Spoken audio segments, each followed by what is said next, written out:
الحمد لله نحمده ونستعينه ونستغفره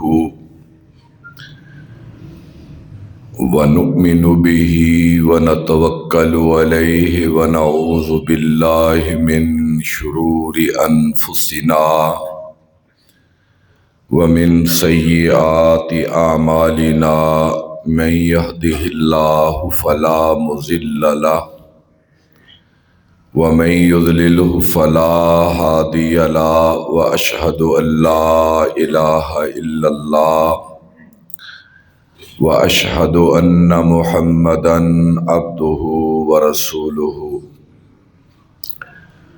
اللهم صل على محمد وعلى آل محمد كما صليت على إبراهيم وعلى آل إبراهيم إنك حميد مجيد اللهم بارك على محمد وعلى آل محمد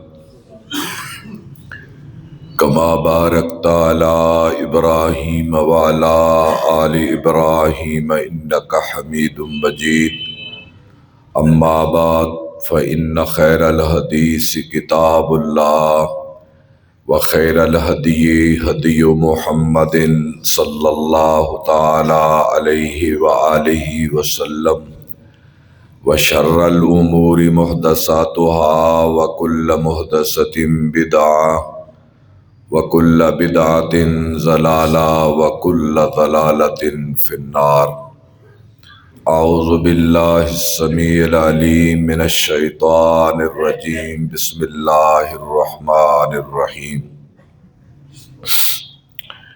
والذین لا یشہدون الزور وَإِذَا مَرُّوا بِاللَّغْوِ مَرُّوا كِرَامًا وَالَّذِينَ إِذَا ذُكِّرُوا بِآيَاتِ رَبِّهِمْ لَمْ يَخِرُّوا عَلَيْهَا صُمًّا وَعُمْيَانًا والذین یقولون ربنا هب لنا من ازواجنا وذریاتنا قرۃ اعین واجعلنا للمتقین اماما اولئک یجزون الغرفۃ بما صبروا ویلقون فیہا تحیۃ وسلاما خالدین فیہا حسنت مستقرا ومقاما قل ما يعبأ بكم ربي لولا دعاؤكم فقد كذبتم فسوف يكون لزاما صدق اللہ مولانا العظیم۔ اور وہ لوگ جو جھوٹی گواہی نہیں دیتے اور جب کسی لغو کام کے پاس سے گزرتے ہیں تو آنکھیں پھیر کر وہاں سے نکل جاتے ہیں، اور وہ لوگ جب انہیں اللہ کی آیات پڑھ کر سنائی جاتی ہیں تو وہ اس کو بہروں کی طرح سنتے نہیں بلکہ اللہ کو یاد کرنے لگتے ہیں۔ اور وہ لوگ جو اللہ سے یہ دعا کرتے ہیں یا اللہ ہمارے بچوں کو، ہماری بیویوں کو، ہماری آنکھوں کی ٹھنڈک بنا دے، یہ وہی لوگ ہیں جن کو خدا اپنی جنت میں بالا خانے عطا فرمائے گا، اور وہ بہت ہی اچھا ٹھکانہ ہے اور پھر وہاں ہمیشہ ہمیش رہنا ہے۔ اے میرے نبی ان سے کہہ دو اگر تم اللہ کو نہ پکارو گے، اگر تم اللہ کو نہ پکارو گے تو اللہ کو بھی تمہاری کوئی پرواہ نہیں ہے، اور تم یہ کرتے ہو کہ تم اللہ کو نہیں پکارتے تو اس کی سزا تمہیں دیکھنا پڑے گی۔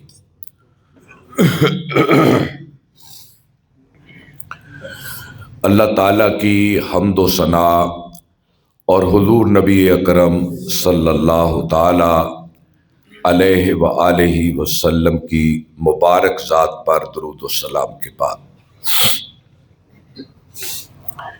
میرے واجب الاحترام، میرے مخاطبین، میرے سامعین، میرے حاضرین اور میرے ناظرین،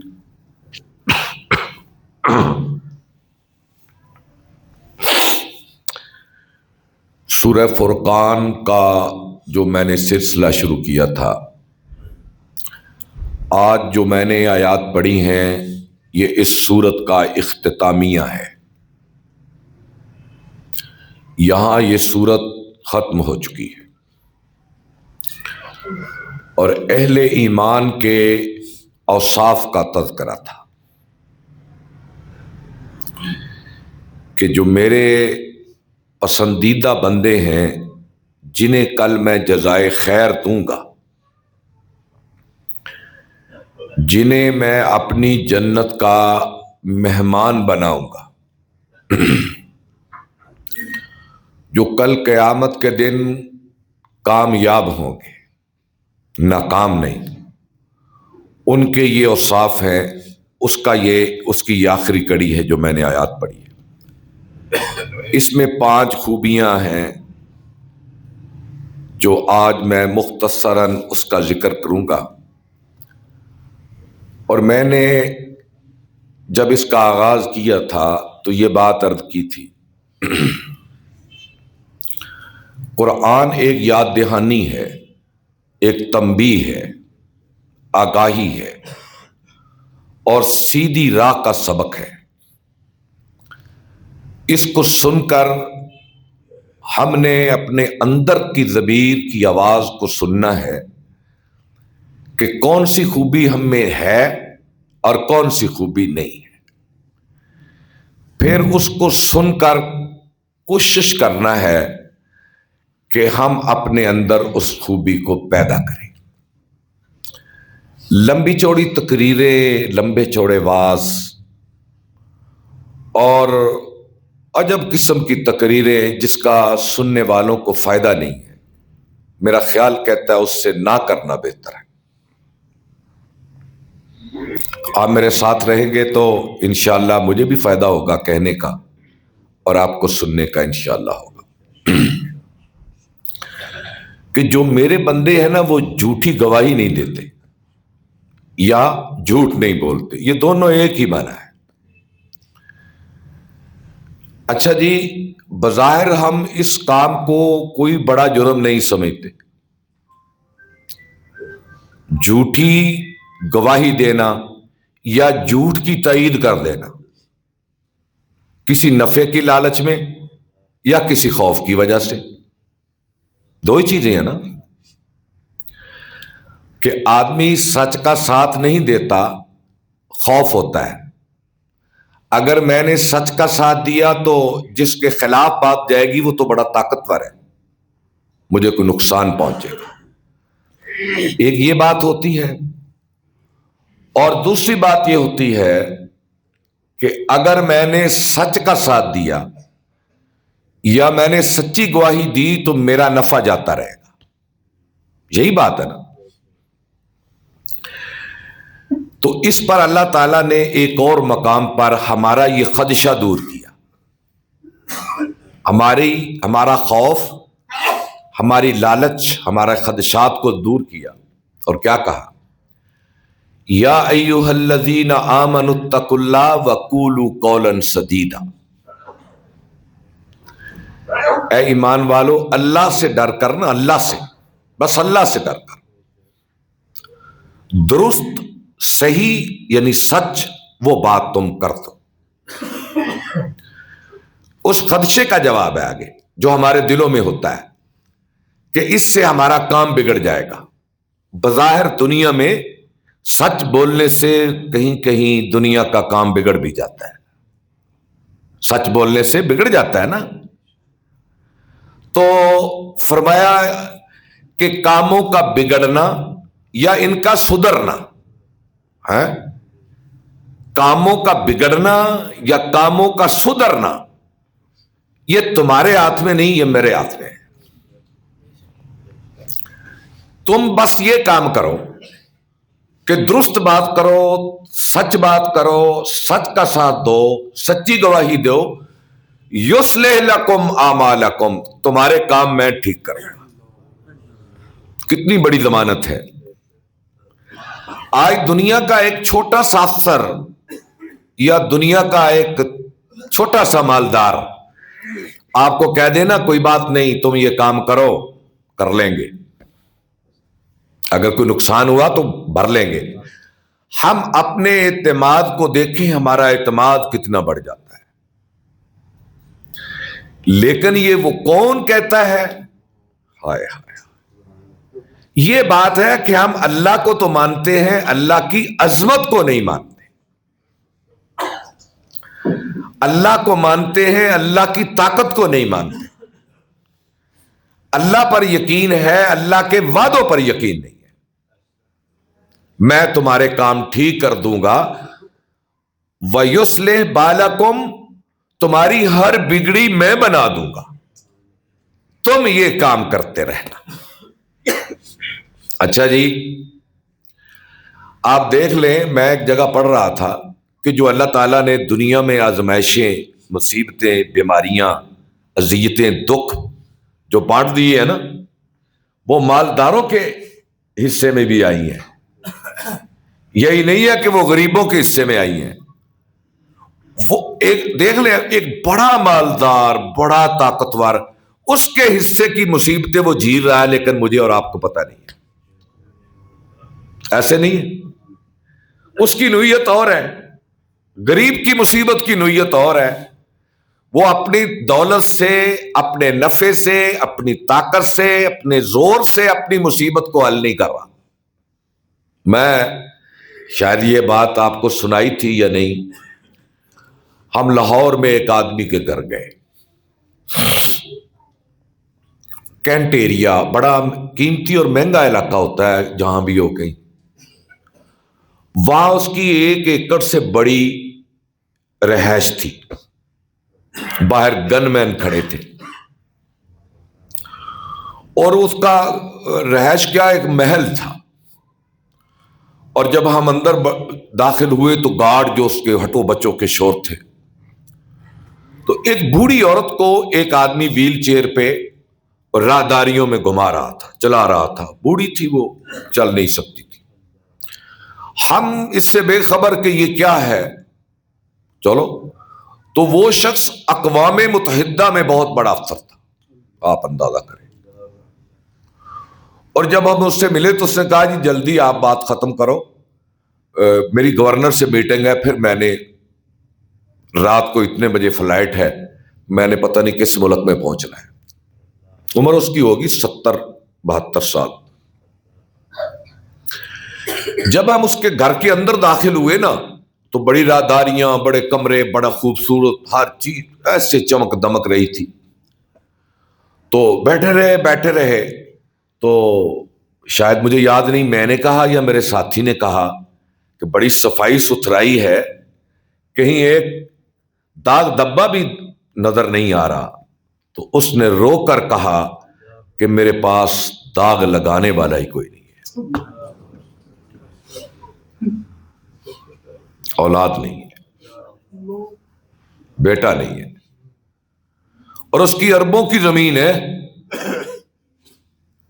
اور حفظ آباد میں بھی اربوں کی زمین ہے اس کی، میں نام نہیں لینا چاہتا، اور ادھر ادھر بھی۔ اور آپ دیکھیں، اور پھر وہ کہہ رہا تھا کہ میرے بھائیوں کے پاس بھی اولاد نہیں ہے، میری بہنوں کے پاس بھی اولاد نہیں ہے۔ پھر وہ رو پڑا۔ آپ اندازہ کریں کہ اس کی اس مصیبت کو کوئی ٹال سکتا ہے؟ اس کا بڑا ہونا، اس کا طاقتور ہونا، اس کی زمینیں، اس کے مربع، اس کا اختیار، اس کا اقتدار، اس کی ساری چیزیں اسے اس آزمائش سے نہیں نکال سکتی۔ وہ اولاد کہیں سے نہیں لے سکتا۔ اس نے زور لگایا ہوگا، درباروں پہ بھی گیا تھا، وہ درباروں والا تھا، اس نے اس کے لیے پتہ نہیں کیا کیا کیا تھا یا کیا کیا کیا ہوگا، لیکن اپنی اس مصیبت کو وہ ٹال نہیں سکتا۔ آپ کبھی بے اولاد آدمی سے اس کی اس اذیت کا دکھ سنے تو سن نہیں سکتے آپ۔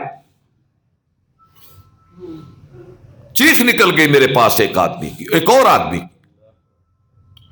اس کے ہاں 11 بیٹیاں، بیٹا نہیں۔ آپ اندازہ کریں جن گھروں میں بیٹیاں ہی بیٹیاں ہیں، بیٹا کوئی نہیں، اس باپ سے پوچھیں اس کے اندر کیا ہے، اس کا اضطراب، اس کی بے چینی، اس کی کیا کہوں میں، میرے پاس الفاظ نہیں ہے۔ کو پیمائش کرنے کے لیے دنیا میں کوئی پیمانہ نہیں، کوئی پیمانہ نہیں ہے۔ اور یہ اتنی بڑی چیز ہے کہ نبی تنہائیوں میں اللہ کے پاس روتے رہے۔ اچھا چلو، بات میری تو باتوں میں بات ادھر ادھر نکل گئی، ہم واپس آتے ہیں کہ وہ لوگ جھوٹی گواہی نہیں دیتے۔ ہمارے ہاں جب عدالتیں ادھر ہوتی تھی نا، ادھر تو ہم بچے تھے مجھے ایک آدمی نے بتایا یہ آدمی کھڑا ہے، یہ جو ہے نا، یہ بھلا اس کا کیا کام ہے؟ اس کا صرف کام یہ ہے کہ اگر کسی کے پاس کوئی گواہ نہیں ہے نا تو اسے چند روپے دے دو، جیسی چاہے گواہی دلا دو، جیسے بس تھوڑے سے پیسے دے دو اسے، وہ کھڑا ہے انتظار کر رہا ہے آپ کا کہ بھئی چند پیسے مجھے دو، جیسی گواہی چاہو میں دے دیتا ہوں۔ یہ کلمہ پڑھتا تھا کس کا؟ اشہد ان لا الہ الا اللہ و اشہد ان محمد رسول اللہ۔ آپ اندازہ کریں یہ ہماری مسلمانی کا عالم ہے، اور آج بھی موجود ہے کچہریوں میں۔ جن لوگوں کا کچہریوں عدالتوں سے تعلق ہے، یا میرے وکیل حضرات کو بیٹھا ہے، تو وہ جانتا ہے کہ یہ ہو رہا ہے، اور اس سے بھلا ہوتا کیا ہے؟ جھوٹی گواہی سے بے گناہ گناہگار ہو جاتا ہے، اور گناہگار بے گناہ ہو جاتا ہے۔ آپ اندازہ کریں جس کی شہادت کی بنیاد پر آدمی ایک دن جیل میں رہ آئے، ایک دن، ایک رات میں بھی رہا ہوں کسی زمانے میں حوالات میں، تو لڑائی جھگڑے کے سلسلے میں، تو مجھے تو رات یاد ہے۔ تو جو سزائے موت ہو جاتے ہیں بے گناہ، کیونکہ اسلام میں عدل کی بنیاد قانون شہادت پر ہے۔ عدل کی بنیاد قانون شہادت پر ہے۔ حضور کے پاس جب بھی کوئی شخص اپنا دعویٰ لے کر آتا، آپ فرماتے بھی اس کا گواہ لا، اور اس کی گواہی کی بنیاد پر حضور فیصلہ کرتے تھے۔ بلکہ ایک جگہ پہ آپ نے فرمایا بھائی اگر کوئی شخص اپنی چرب لسانی سے، ایک آدمی بھولا ہوتا ہے، ایک چالاک ہوتا ہے، ایک آدمی اپنی چالاکی سے، چرب لسانی سے، تیز زبانی سے مجھے بات بتا کر دوسرے کا حق لے جائے تو وہ اس پہ فخر نہ کرے، میں نے اسے دوزخ کا ٹکڑا کاٹ کے دیا ہے نا۔ کئی آدمی ہوشیار ہوتے ہیں، چالاک ہوتے ہیں، تیز ہوتے ہیں، الفاظ بڑے ہوتے ہیں، وہ کہتے ہیں میں بات سناتا ہوں، اور بات سنا کر اپنے مقصد کی، کیونکہ جو ثالث ہوتا ہے، جج ہوتا ہے، منصف ہوتا ہے، وہ غیب کا مالک تو ہوتا نہیں۔ تو اسلام میں عدل کی بنیاد قانون شہادت پر ہے۔ اگر شہادت ٹھیک نہیں تو عدل تو ہو ہی نہیں سکتا۔ عدل کا محل، اس کے پلر یہ قانون شہادت ہے۔ اگر یہ غلط ہے، یہ جھوٹی ہے، تو سمجھ لو کہ تم نے عدل کو ذبح کر دیا ہے، عدل کا محل گرا دیا ہے۔ تم ظالم ہو اگر شہادت جھوٹی دے کر کسی کا حق چھنواتے ہو یا چھینتے ہو۔ یہاں میں ایک حدیث سنا دوں، آپ نے فرمایا اگر کسی دو آدمیوں کے درمیان جھگڑا ہے نا، تو ایک آدمی اس لیے جھگڑا چھوڑ دے کہ اس سے آگے جا کر فساد مچے گا، لڑائیاں ہوں گی، جھگڑے ہوں گے، اللہ کی زمین پر خون بہے گا، اس بنیاد سے پیچھے ہٹ جاتا ہے اپنے دعوے سے، میں اسے جنت کے بیچ میں ایک بہت بڑے محل کی میں ضمانت دیتا ہوں۔ میں ضمانت دیتا ہوں۔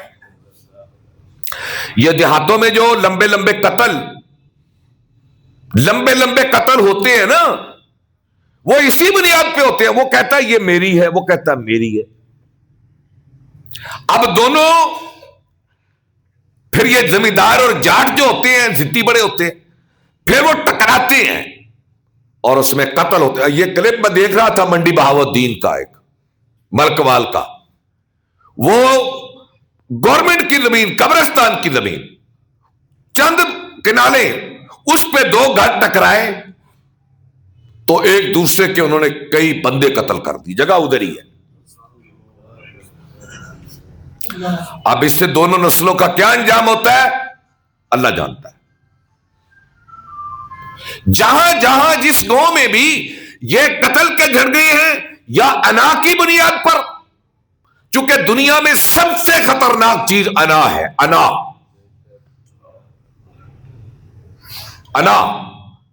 نہیں جی میں نہیں یہ کروں گا، میری اس میں بڑی توہین ہے۔ انا جسے ہم ضد کا لفظ بھی دے لیں تو ٹھیک ہے، انا اوپر ہے ضد نیچے ہے۔ انا کی بنیاد پر یہ قتل، یہ جھگڑے، یہ مقدمے، انا چھوڑ دے عدالتیں خالی ہو جائیں،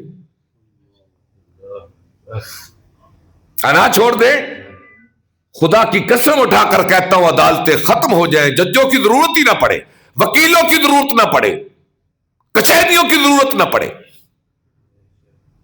صرف یہ انائے ہیں۔ اس انا کو نیچا کرو۔ دانا لوگ، سمجھدار لوگ، دانا اور سمجھدار لوگ انا کو ایک لمحے میں پیچھے لے آتے ہیں، اور یہ حکمت ہے، یہ دانائی ہے۔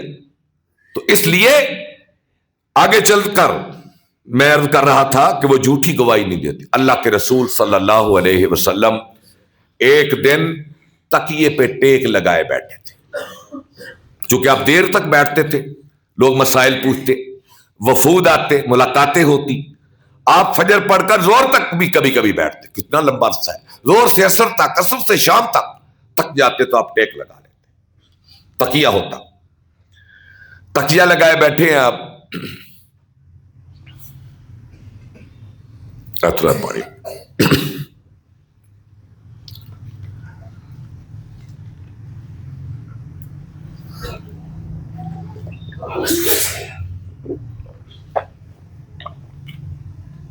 تھوڑا سا نا بلڈ پریشر کا مسئلہ ہے، اس سے چکر آتے ہیں، کوئی ایسی بات نہیں۔ تو آپ نے صحابہ سے کہا، اے میرے صحابہ آؤ، آج میں تمہیں بڑے بڑے گناہ بتاؤں، بڑے بڑے گناہ بتاؤں۔ صحابہ ہم جیسے تو نہیں تھے، وہ تو ایک کفر کی دلدل سے نکل کے آئے تھے نا، دکھوں کے پہاڑ سر پہ اٹھائے آئے تھے، اور ان کا مداوا بارگاہ نبوت میں ہوتا تھا، انہیں وہاں سے شفا ملتی تھی۔ ہمیں تو ورثے میں ملا نا اسلام، باپ دادا سے ملا ہے، اور روایتی مسلمان ہیں ہم، روایتی اسلام ہے ہمارے پاس، روایتی دین ہے ہمارے پاس، کہ جس کی وجہ سے ہمارے کانوں پہ جوں تک نہیں رینگتی۔ ہم آپ کے سامنے قرآن کی روشنی میں دوزخ بھی لے آئے نا، تو ہم پہ جوں تک نہیں رینگتی۔ میں بھی اس میں شامل ہوں۔ صحابہ چکرنے ہو گئے، جی یا رسول اللہ بتائیے۔ تو آپ نے فرمایا بھائی سب سے بڑا گناہ، سب سے بڑا گناہ، سب سے بڑا گناہ میں تمہیں بتاتا ہوں، وہ ہے اللہ کے ساتھ کسی کو شریک کرنا۔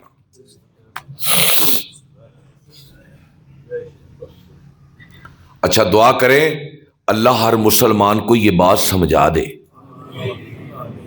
اس کو یہ سمجھ آ جائے، کیونکہ بدبختی ہے ہماری کہ ہم شرک بھی کر رہے ہیں اور اس پہ اڑے بھی ہوئے ہیں، اس پہ ضد بھی ہے ہماری، ہم اپنے شرک کی بھی جسٹیفیکیشن کرتے ہیں کہ بھئی یہ شرک نہیں ہے، یہ تو ادب ہے، یہ تو عقیدت ہے، اور یہ تو پیار کی ایک کیفیت ہے۔ وہ ہم اپنی شرک کی بھی وضاحتیں کرتے ہیں کہ یہ شرک نہیں ہے، اور یہ صرف ایک ضد ہے فرقہ بندی کی. تو اس لیے اللہ سے دعا کریں کہ یا اللہ اگر ہمارے کسی عمل میں، ہمارے کسی فعل میں، ہماری کسی فکر میں، ہمارے کسی عقیدے میں شرک کی آمیزش ہے تو ہمیں سجا دے. اللہ کا بھی تو فضل ہو جاتا ہے نا کہ اللہ اپنے بندے پہ فضل کر کے اسے سمجھا دے، کسی اہل علم کی مجلس دے دے اسے.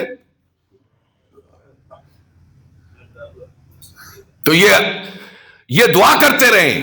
میں کسی کو تانا نہیں دیتا، نشانہ نہیں بناتا. میں آپ کو بھی کہتا ہوں اور میں اپنے آپ سے بھی کہتا ہوں، یا اللہ کہیں فکر میں، نظر میں، دماغ میں، عقیدے میں، فعل میں، عمل میں کہیں کوئی شرک اور ریا ہے تو مجھے اس سے بچا لے. سمجھ تو اللہ ہی دیتا ہے نا. میں اور آپ تو سمجھ نہیں دے سکتے، ہمارا کام تو ہے بتا دینا. سمجھ میرے اللہ کی طرف سے ہے. تو اس کے لیے لٹریچر پڑھے، اور لٹریچر کہاں سے نکلا ہے اس کی بنیاد قرآن ہے.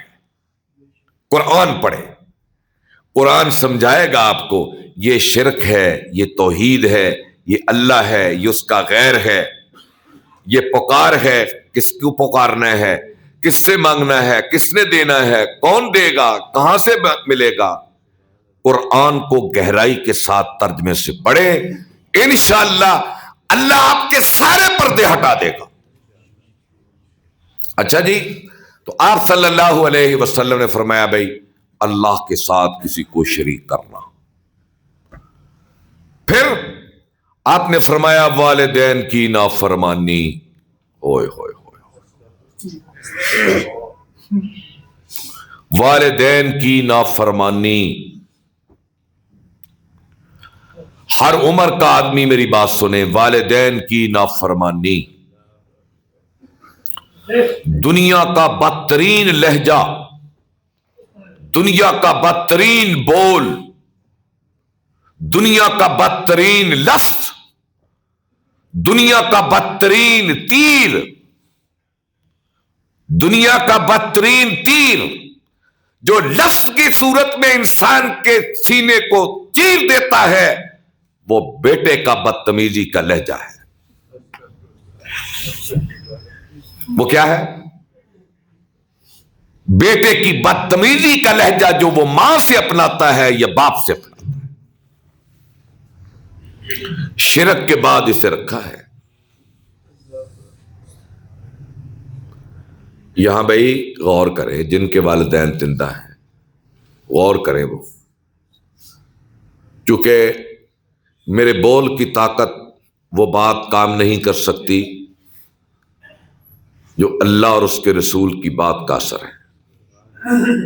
غور کر لے اس پہ، مرنے سے پہلے غور کر لے. بیٹا بڑے دلیلیں دیتا ہے اپنے باپ کے غلط ہونے کی، پتہ ہے آپ کو؟ بڑی دلیلیں دیتا ہے، اس نے یہ کیا، اس نے وہ کیا. یہ بھی شیطان کی سجائی ہوئی بات ہے بیٹے. یہ بڑا تکلیف دہ موضوع ہے، یہ اپنی جگہ پر کبھی انشاءاللہ رمضان میں اس کا ذکر کریں گے. رمضان میں اس کا ذکر کریں. اس کے بعد صحابی کہتے ہیں، یہ صحیح مسلم کی روایت ہے اور امام بخاری نے بھی یہ نقل کی ہے.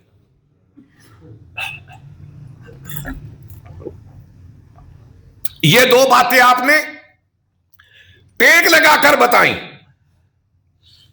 ثم جلس رسول اللہ صلی اللہ علیہ وسلم، پھر آپ ٹیک چھوڑ کر ایسے سیدھے ہو کے بیٹھ گئے اور پھر فرمایا جھوٹی گواہی، جھوٹی گواہی، جھوٹی گواہی، جھوٹی گواہی، جھوٹی گواہی. صحابہ کہتے ہیں کہ حضور نے اتنی بار کہا، اتنی بار کہا، ہم ڈر گئے کہ پتہ نہیں کچھ ہو نہ جائے. صحابی کہتے ہیں ہم گن نہیں سکے، شمار نہیں کر سکے، 1 بار 10 بار 20 بار کہتے رہے، کہتے رہے، کہتے رہے، کہتے رہے. ہم نے سوچا کہ کاش کہ اللہ کے رسول خاموش ہو جائے. اتنی بار کہا. قرآن کہتا ہے والذین لا یشہدون الزور، میرے پسندیدہ بندے ہیں جو جھوٹی گواہی نہیں دیتے. اچھا، جھوٹی گواہی دینے والا موت تک کبھی قرار نہیں پا سکتا، کبھی چین نہیں پا سکتا، کیونکہ اس کی گواہی سے کسی کا حق کسی کو گیا ہے۔ اللہ تعالیٰ اسے ایسے الجھا دیتا ہے دنیا میں، ایسے الجھا دیتا ہے کہ اسے کبھی چین کی زندگی نصیب نہیں ہوتی۔ دیکھ لیں آپ، جن جن لوگوں نے، دیہاتوں میں بالعموم ہوتا ہے، جائیداد کی جب تقسیمیں ہوتی تھی یا ہوتی ہیں کچہری میں یا کسی کے پاس، تحصیلدار کے پاس جھوٹا گواہ لے جاتے اور اس کی زمین اس کے نام، اس کی اس کے نام، اس کی اس کے نام، بہنوں کی اپنے نام، بیٹیوں کی بھائیوں کے نام، ادھر ادھر یہ ساری۔ اب تو کچھ ڈیجیٹل ہو گیا نا سلسلہ، پہلے یہ خرابیاں دیہاتوں میں بڑی ہوتی تھی، شہروں میں بھی ہوتی تھی۔ بس اللہ نے بول دیا ہے، میرے یہ جو بندے ہیں نا، اگلا جملہ وقت تیزی سے ہو گیا ہے، وَإِذَا مَرُّوا بِاللَّغْوِ مَرُّوا كِرَامًا۔ جب کہیں لغو کام ہو رہا ہوتا نا، لغو کیا ہے جی؟ بتائیں جی۔ تاش کھیلنا لغو، جوا نہیں، جوا تو کبیرہ گناہ نا، یہ لغو ہے۔ بلکہ میں تو کہتا ہوں بغیر مقصد اور ضرورت کے موبائل کا استعمال کرنا بھی لغو ہے۔ کیوں جی شیخ صاحب؟ اگر اس کی ضرورت نہیں، آپ اس سے کچھ لے رہے ہیں، سیکھ رہے ہیں، اس سے کوئی سیکھ رہے ہیں، کچھ لے رہے ہیں، اگر وہ نہیں تو وہ لغو ہے۔ میرے پاس ایک آدمی رکا بھیجا تھا، مول صاحب بتائیں تاش کھیلنا کیسا ہے؟ فلاں ڈیرے میں لوگ تاش کھیلتے ہیں، ادھر کھیلتے ہیں، ادھر کھیلتے ہیں، یا مجلسیں لگا کر غیبتیں کرنا۔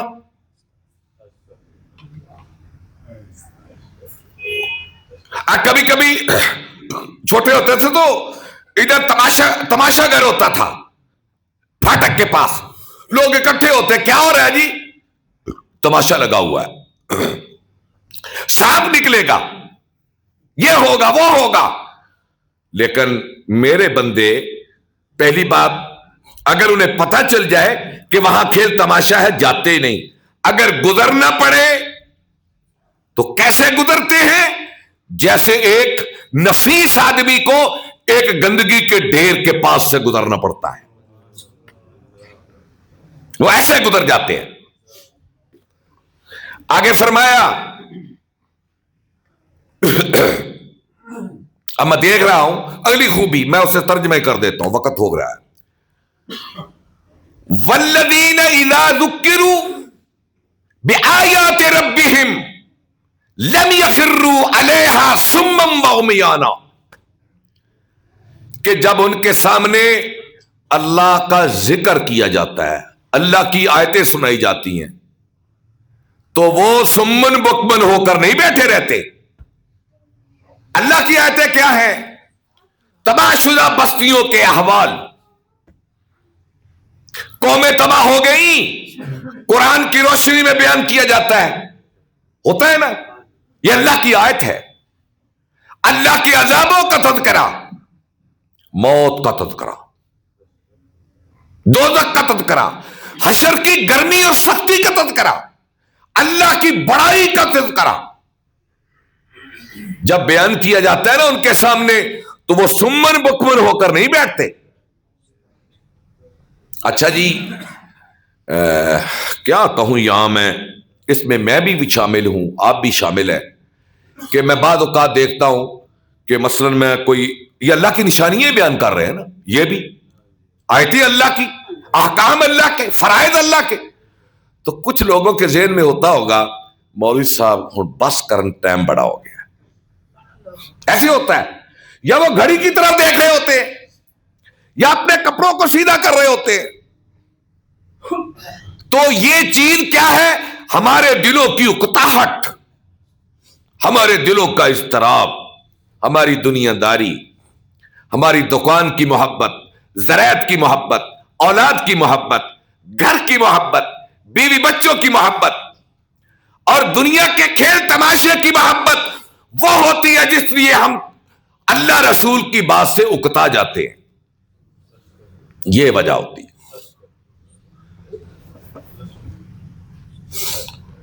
اللہ کے بندے تو جب سنتے ہیں نا تو وہ غور و فکر کی دنیا میں اتر آتے ہیں، یار میں نماز نہیں پڑھتا، یہ تو پڑھنی چاہیے۔ مولوی صاحب نے کہا ہے آج جو سنایا ہے، انہوں نے بتایا قبر کی زندگی ایسی ہے، تو سوچنا چاہیے مجھے بھی مرنے سے پہلے، تو موت کے بعد تو میں واپس نہیں آ سکوں گا، دوزخ اتنی سخت ہے، چلا گیا تو بنے گا کیا، مجھے اس کے لیے کچھ کرنا چاہیے۔ یہ دل و دماغ میں ان خیالات کی کشمکش لے کر جانا چاہیے۔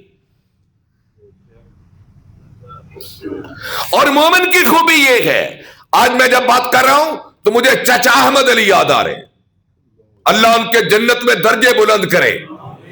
جب بھی میں کوئی بات کرتا اس کونے میں وہ رونے لگتے، فوری رونے لگتے، آنکھیں بھر آتی اور رونے لگتے۔ یہ مومن کا بہت بڑا وصف ہے، اور یہ خوف کی وجہ سے ہوتا ہے یا شوق کی وجہ سے ہوتا ہے۔ نہ ہم میں خوف خدا ہے، نہ شوق لقاء ہے۔ شوق لقاء کیا ہے؟ اللہ سے ملاقات کا شوق۔ خوف خدا کیا ہے؟ اللہ کے عذابوں کا ڈر۔ نہ شوق لقاء رہا، نہ خوف خدا رہا۔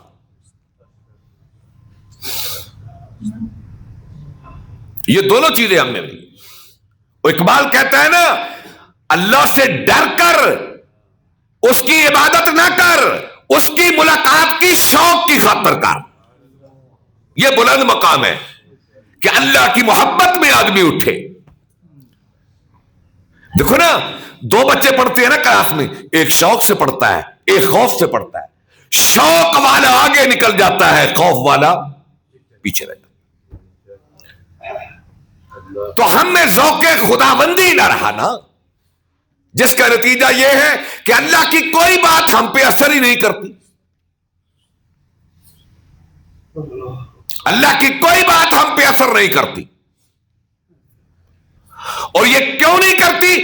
کہ دل دنیا کی محبت سے زنگ آلود ہو گیا ہے، دنیا کی محبت کے پردے چڑھ گئے ہیں دلوں پہ، یہ صاف ہی نہیں ہے، اس پہ دوائی اثر نہیں کرتی، کیونکہ یہ پراگندہ ہو چکا، دماغ بھی دل بھی، دماغ بھی دل بھی۔ جتنی دنیا کی محبت بڑھتی جائے گی، اللہ کی آیتوں کی پرواہ جاتی رہے گی۔ وقت ہو چکا ہے، تو آئندہ جمعے میں بھی انشاءاللہ اس سے آگے تھوڑا سا بیان کریں گے۔ اللہ عمل کی توفیق عطا فرمائے۔ وآخر دعوانا